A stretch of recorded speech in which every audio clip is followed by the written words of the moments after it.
how many years he had been in corporate American Airlines. 17, and then he was in the financial space. And then I learned today that he's the son of an army chaplain, so he has Christ in his background for sure. Uh, Something about the one degree, I won't steal his thunder, but the 3 times that I've gone through, and then he even came a couple of times to some of my journey groups, and he spoke to those guys, getting the one degree as part of journey. There's a thing in there called the green light. When I listened to Matthew McConaughey's book Green Light, I kept thinking of Dave, because the green lights of life are a lot of God's elbow going, hey, how's this one? Like that green light? So Dave's going to come address us today. I could say so much more about him. I know that he is about to guide a bunch of pastors. He told me about, I don't know how many hundreds or thousands that he has guided here through his one degree, but we are blessed to have Brother Babe for the day.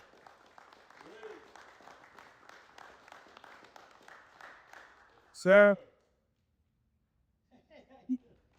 Essayez pas de passer à la personne. oh, you got to guide the bird. My God, oh my goodness. Fine. Why don't you guys come up here? Yeah, come up here. You also got loves right here. See, you guys aren't Baptists, are you? So, Jared is. Zach Groves, Jared. okay. Well, I'm a Baptist, but I've learned to not be in the back row too much. Eat that.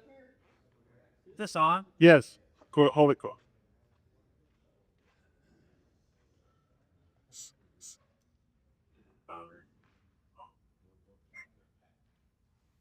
I want you to picture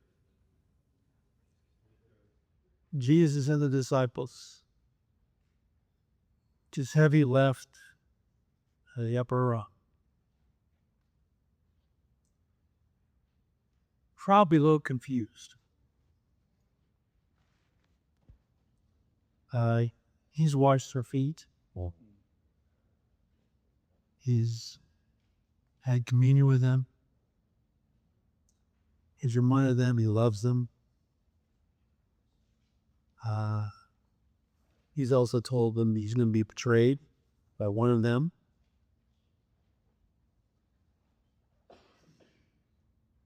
They're still trying to figure this guy out. Okay. But they love this guy. And so now they're heading out. I don't know what they're thinking, but what would you be thinking? And imagine where they pass through a vineyard. And Jesus has taken that opportunity to talk about, I'm the vine, you guys are the branches. If you'll abide in me and my words abide in you, you will bear what? Much fruit. Much fruit. But apart from me, you can do what? Nothing. So you meant here today to bear much fruit or to do nothing? Fruit. Bear fruit. Okay, so the differentiator is abiding. So why would Jesus talk about abiding on his way to Gethsemane? Why would he do that? Because I think he was preparing them for grief and major confusion, a major loss. And he's saying, guys, if you'll abide in me, I'll carry you through here. Okay? So God has made it very clear to me that I'm on the 5-yard line. It's a lot of line. Whoa. Okay? And he's given me 2 things to share for the years that remain. This message of abiding, because I know that if you don't know how to abide, if you don't understand it, and if you aren't actually practicing it, you're going to be just busy. We don't need busy men. We need men who are walking the power of the Holy Spirit in close communion with Jesus, hearing his voice, becoming extremely sensitive to his voice. Okay. So, I've asked a lot of church leaders, church staffs, so what really is abiding? What's happening when you're abiding?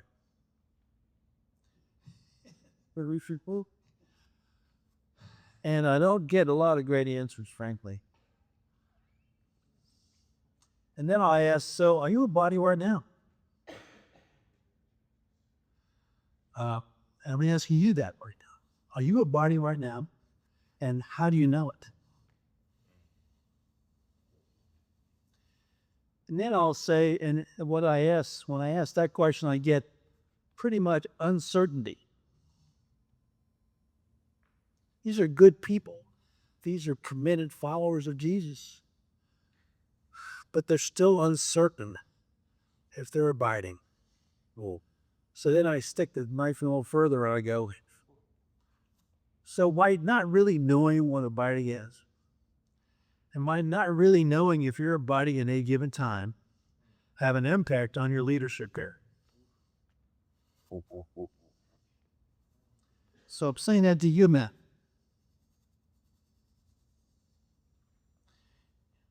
We had wonderful worship this morning. Yes. Okay. But if we all go out of here abiding, we'll just been cheered up. Right.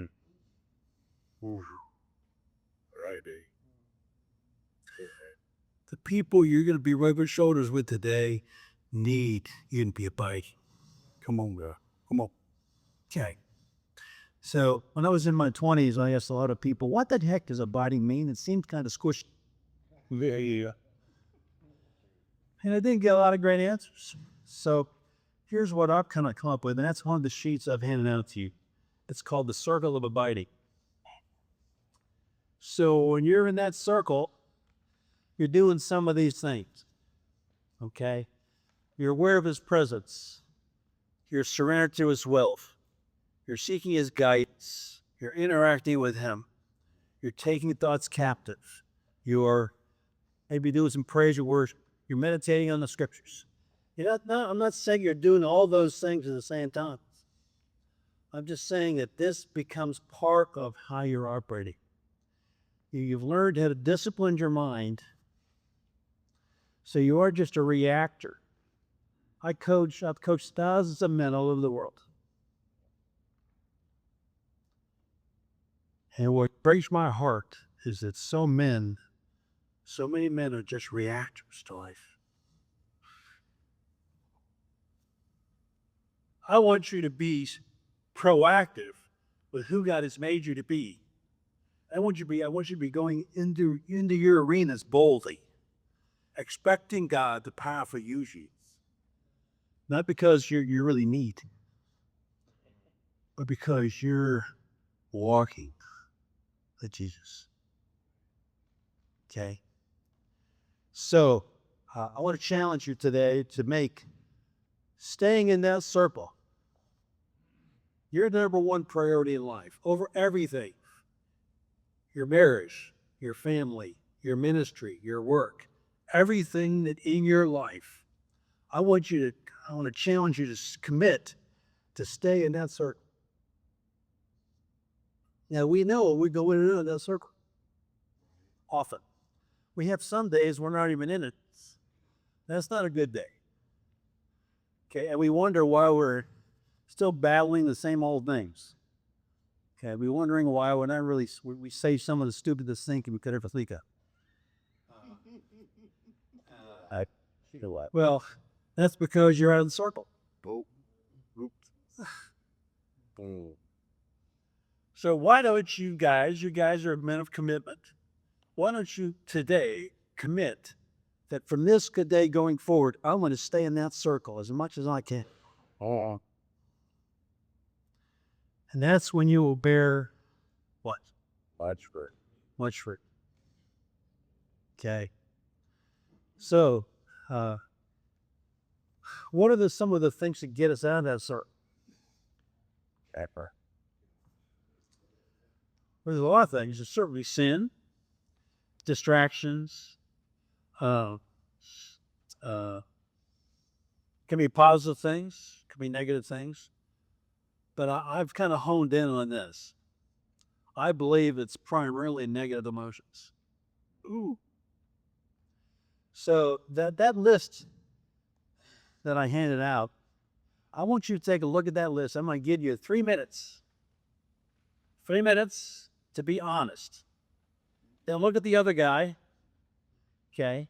I want you to go down that list. I want you to circle every emotion that you have experienced the last 48 hours. Every emotion that you've experienced the last 48 hours. Go.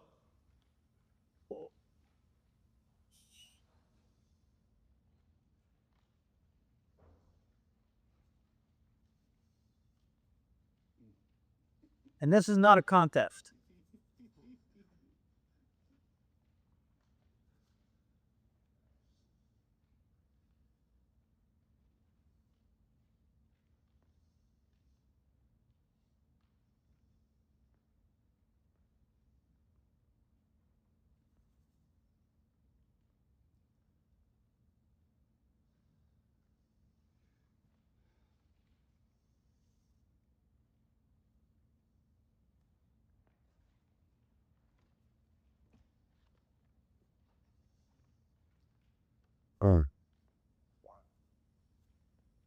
You can't copy the guys.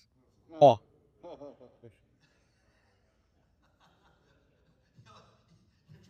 You're trying to figure out what you haven't experienced. Okay.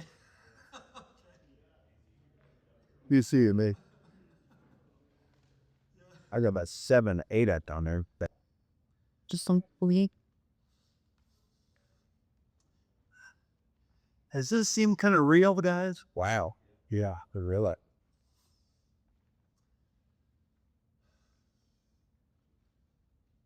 Why do you think God created you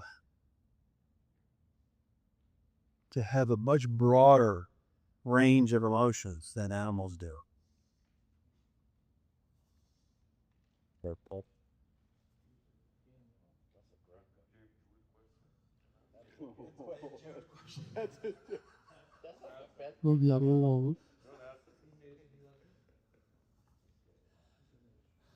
Be like him. Okay, good. Get this. I believe that he gave you and me negative emotions strictly to get to do this. Wow. Strictly.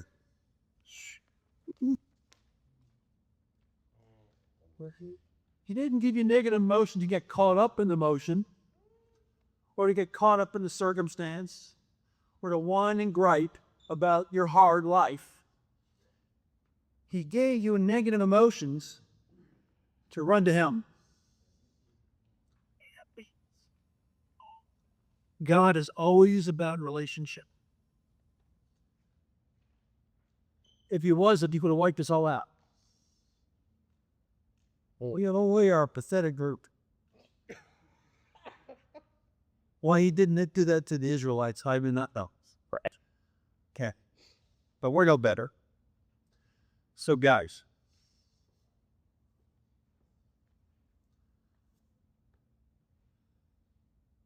you're going to have some negative emotions today. But I also want you to think back on how did you handle the negative emotions that you had, that you sir.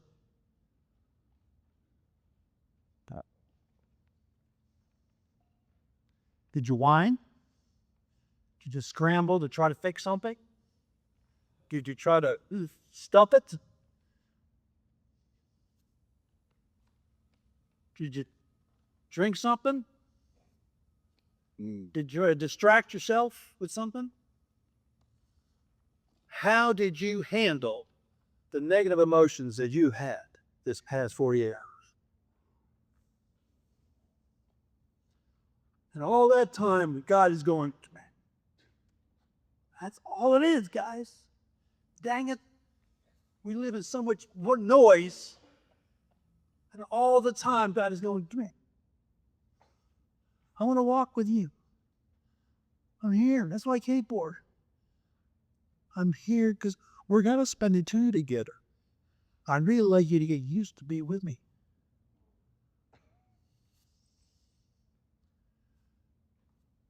So here's what I've learned in practical ways in my own life. So a negative emotion I've experienced is when a family member is running late. I hate being late. And I start to feel this kind of thing happening inside me. It's such a stupid thing, really, but it's real. So I've learned, and by the way, if you're going to fall asleep, do not fall asleep the next 3 minutes. Okay? Because this may be one of the most important things you hear this year. Whoa.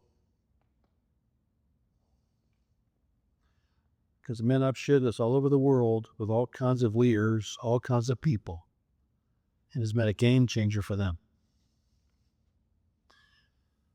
So rather than getting fussy about someone being late, I've learned to take that negative emotion and go to the Father and say, "What the heck is it you want me to trust you for here?"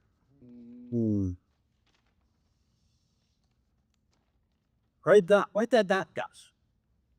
It's the most important thing I've said this morning. Okay. What specifically you want me to trust you for today? Right here. Now, why would I ask that question?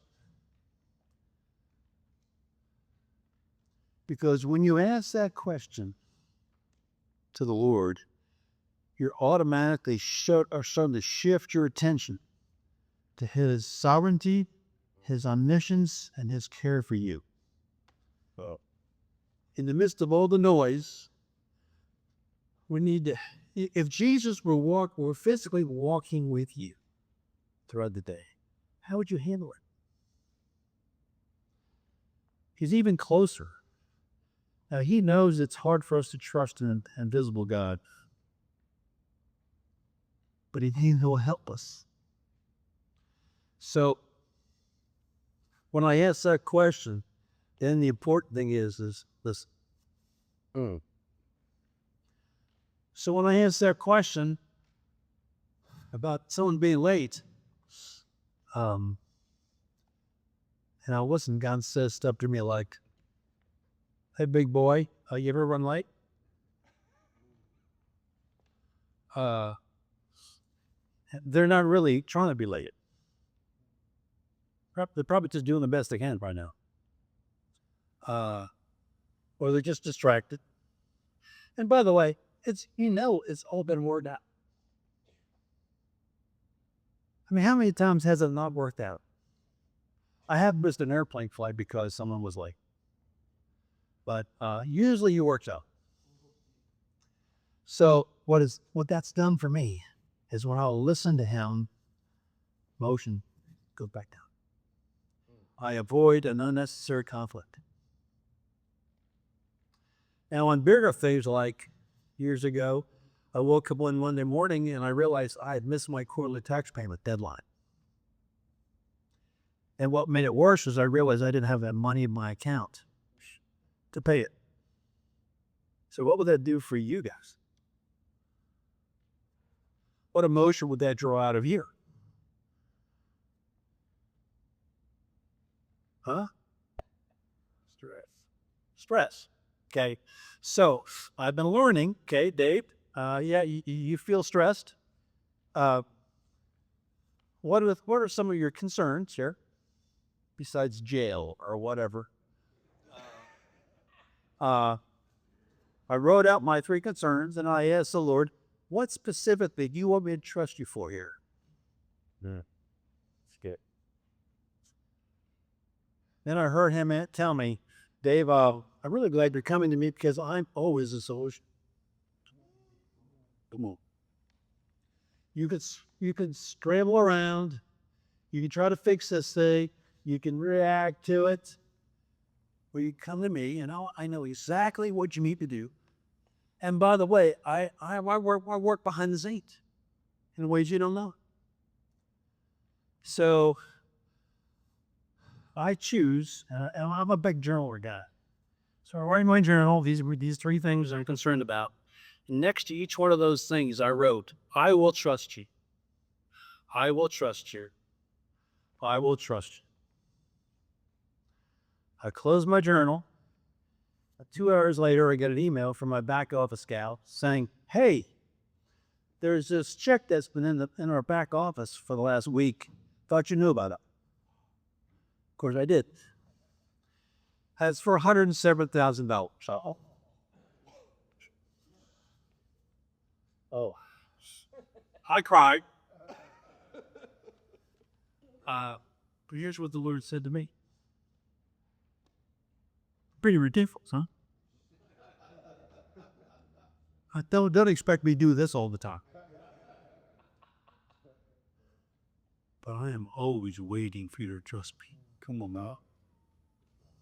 I held off until you wrote down in your journal, and you chose to trust me.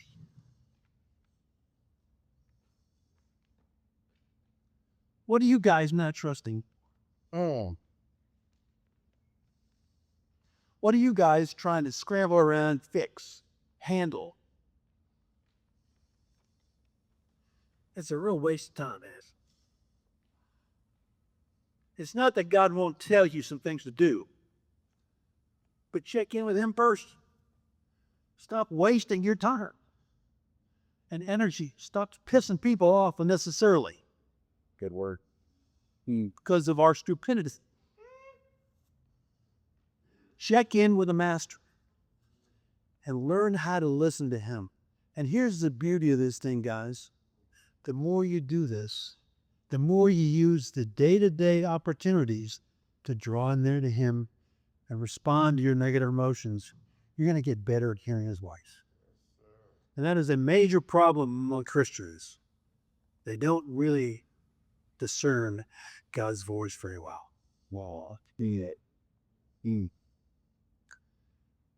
I want each of you men to become a master at discerning the voice of our Lord. And to learn how to hear that voice in the midst of the noise. He needs men who'll do that. And there's a heck of a lot of noise going on right now. Okay, what are you getting caught up in, guys? What's making you angry? What's making you fearful? Flip over on that sheet and go to the next page. Can I take 5 words? Oh, Dad, yes, Apple.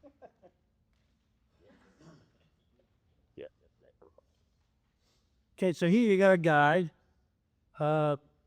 who's got a negative emotion, just like us.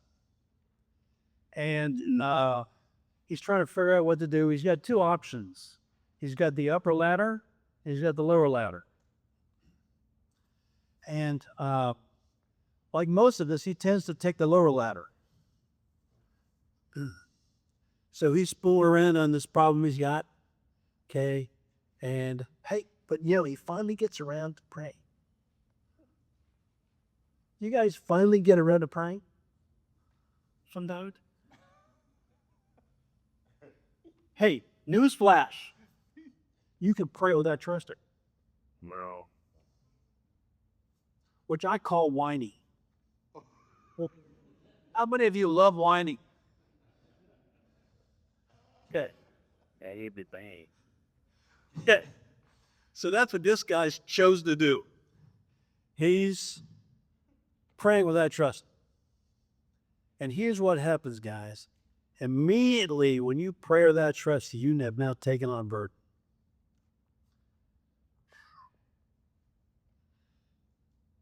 But the problem is, too, he's been accumulating burdens.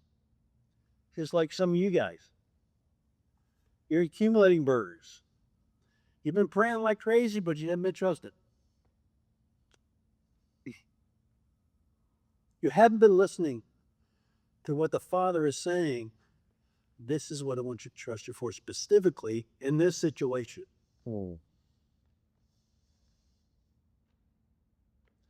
So now you're accumulating these burdens. And God in his mercy has another alarm system. He's going to let something in your body fail or struggle. And he's very creative. Can be lack of sleep, can be stomach problems, joint problems, whatever. He's trying to get your attention on your source. Stop trying to stop screwing around with this thing. Listen to me. I've got the answer. Do you really see God as the answer or not? I kind of doubt.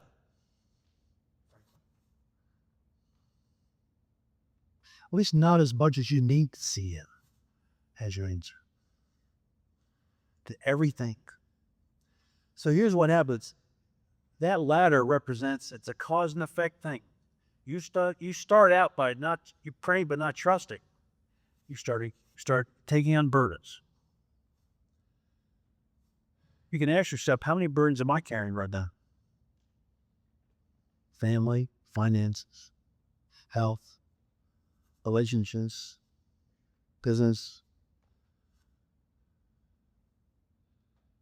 Have you gone back and asked the Lord the question?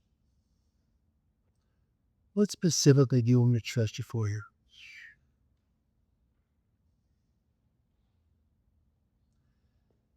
So, this is a cause and effect deal. I've learned that when I eat too much, like I have I gain weight. I'm not a dirtball for gaining weight, but I gain weight. Okay. So when you pray without trusting, you start going down this route. Now, if you ignore the physical stuff that God's trying to bring on you, He doesn't always do that, and He doesn't always mean that when you have a physical problem, that's the issue. But oftentimes it is. But so if you ignore that, then you go to the next step, which is what? No. Discouragement. So is there anything in your life right now that you're discouraged about? You're losing hope in? I was hoping for the Thunder to win last night. I didn't even watch the game because I didn't want to be up too late, so I'd be here today. But what are you discouraged about? He's waiting for you to come to him and ask the question. You can stay focused on the discouragement or the circumstance, or you can go back to him. It's like, what the heck is it you want to trust your way? Then you choose to trust. Now, if you ignore that, then you get to go to disillusionment. Well, here's what happens with leaders, especially. We may be willing to share that we're discouraged with a friend or a spouse. But when you go to disillusionment, you stop sharing. You very rarely hear a Christian leader or even a friend to say, I don't know if I believe in this crap anymore. I don't know if I believe what I used to believe about God. Now, our brilliant solution for that is we disengage from people spiritually, emotionally, and relationally. We may be showing up at church, and be showing up here. Basically, we're disillusioned. All right. I've been there. I know. So when you're at that last step of the disengagement, you're prime pickings for the enemy. And that's why you see all kinds of people, good men, do something really stupid. They'd gone down the ladder. Okay.